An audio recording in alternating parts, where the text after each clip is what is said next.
a chance that was. Curtis Lecision, right place, right time. Oh, what a hit by Galley on Fraser coming out of the zone. You know, it's kind of interesting. Terry Simpson had Dave Brown out there with Eric Lindros. Eric Lindros can take care of himself, but Dave Brown, you got to know, is just riding shotgun in case any of the Nordiques try to take advantage of Lindros early. Brind'Amour, save, score! Fenech! We'll wait. Quebec getting the extra skater out. Philadelphia needs to control, and they do. A power play coming up for Quebec in a minute. Right now, let's check in with Steve.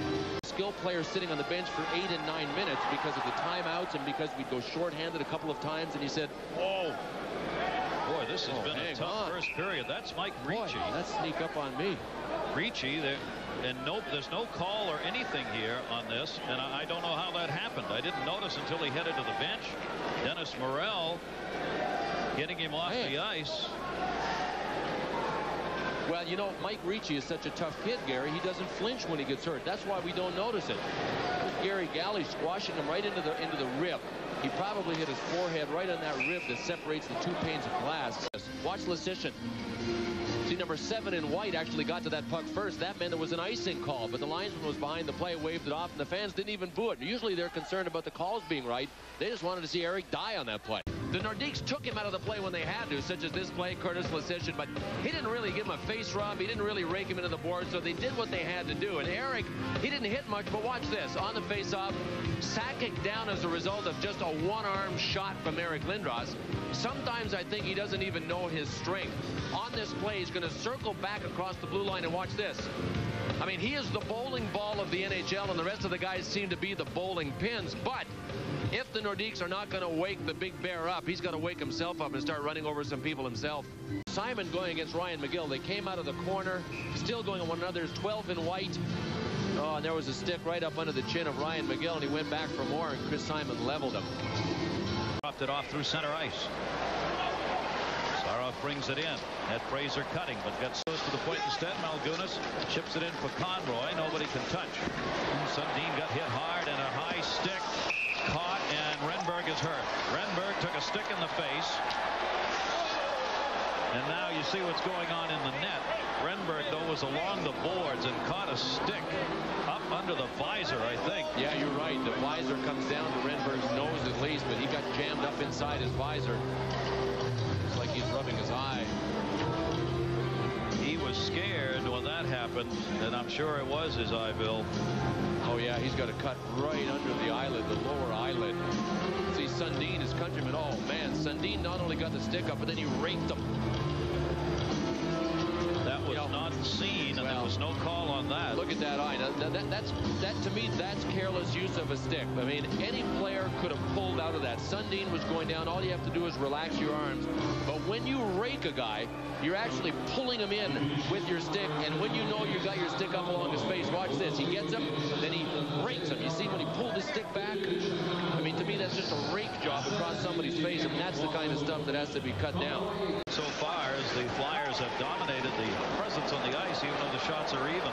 Here's Lindros in the middle, coming with Galley. Scores! Lindros, he just got into the crease in time to receive the pass from Mark Recchi.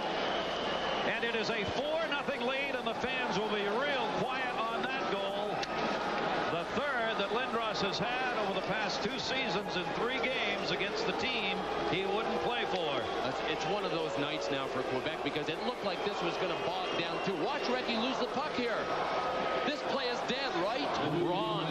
Now when you got the Predator breaking from the net, Lindros just put his head down. Now he held back at the blue line to make sure that Recchi would stay on side and that Recchi could get across. And Mark Recchi just lost it. Lindros kept on chugging.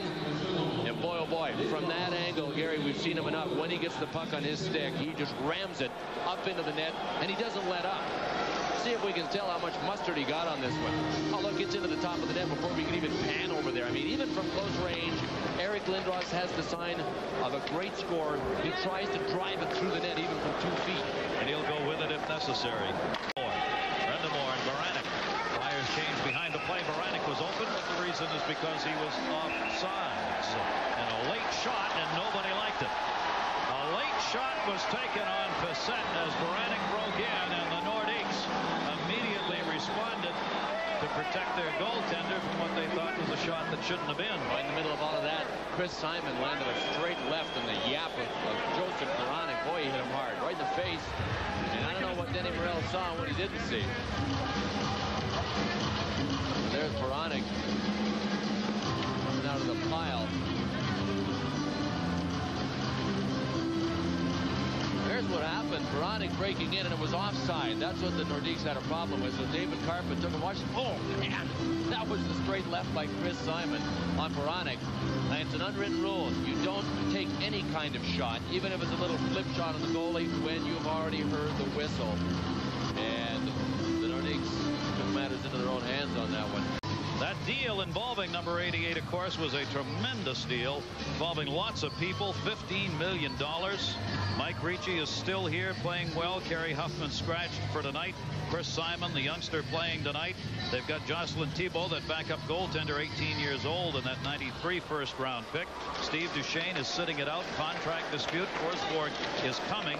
That may be the one, Peter Forsberg, that'll tell about where this deal weighs in, depending on how he plays. A lot of people and a lot of bucks. Well, it's kind of interesting. When the Nordiques were negotiating with Forsberg, Pierre Pagé, their GM, hadn't seen him in 2 years, and he said to their owner, I got to go and look at him. He went twice in September to Sweden. He came back and said, we got to pay him.